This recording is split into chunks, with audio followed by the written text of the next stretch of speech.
Honourable Carmel Sepuloni. Yeah. I have been highly disappointed by the speeches that have come from the government members and the way that they have attempted to minimise the behaviour of the former minister. We have heard from them that in some ways they're almost implying we should be grateful that there was a resignation put forward, that former minister has acknowledged he did wrong. But what we haven't heard from them is any level of empathy for the staff member who was put through a distressing situation, the detail of which the vast majority of us in this House have no access to. Now, we have heard from that side of the House that the resignation has been given. He is no longer a minister, and I think Minister Bishop said that's the end of the matter. Well, actually, it's not the end of the matter, because in this country we expect transparency. We expect accountability.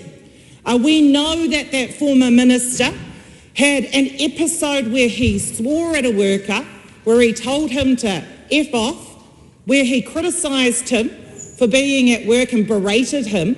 He was allowed to hold on to his job as a minister, and now we are told, in another way of minimalising the situation, that he had an animated conversation with his staff member and he put his hand on his shoulder.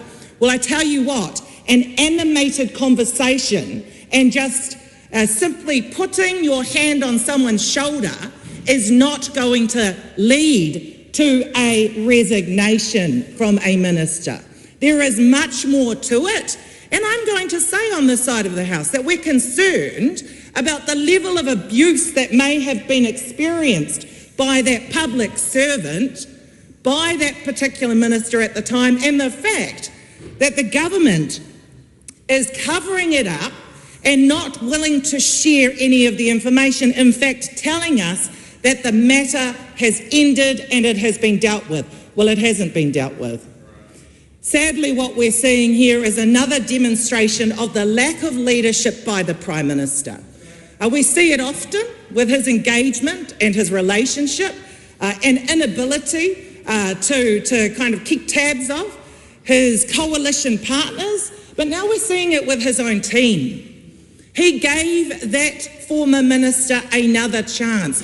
We would not have been given another chance under the circumstances that we saw from Minister Bailey at that time, swearing at a worker, acknowledging that he did that, berating him for still being at work. There is no way a Labour minister would be allowed to continue in their role.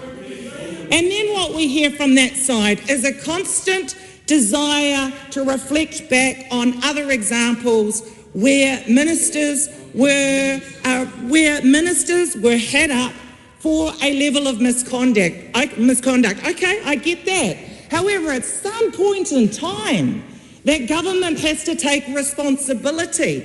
That Prime Minister needs to take responsibility. The Prime Minister needs to set some standards for his team. The Prime Minister needs to lay out clearly what his expectations are of his cabinet. And what we don't need is the Prime Minister and his team coming here and expressing remorse for their colleague. Remorse for their colleague when their colleague would have inevitably been sacked anyway, whether or not the Prime Minister is willing to go so far as to say that, reflecting back on that 3-minute interview with Mike Hoskins. He would have had to have been sacked anyway. And so a resignation, in many ways, was the only opportunity that he had to save himself a little bit of face. He shouldn't have actually been given that opportunity. If the Prime Minister was the leader that New Zealanders expect of their Prime Minister, he would have acted swiftly and he would have dismissed that minister. And he would have made it clear that under his watch, that type of behaviour and that treatment of staff is not appropriate, that it is misconduct, and that will never happen under his watch. But he didn't do that. That is the thing that I think New Zealanders are most concerned about. It is the lack of leadership. It is the lack of transparency. It is the high level of concern for what actually went on in that office. and the level of abuse that potentially that staff member had to endure. That side of themselves should hang their heads in shame, and they should not be coming here apologetic for their colleague. John Rutherford.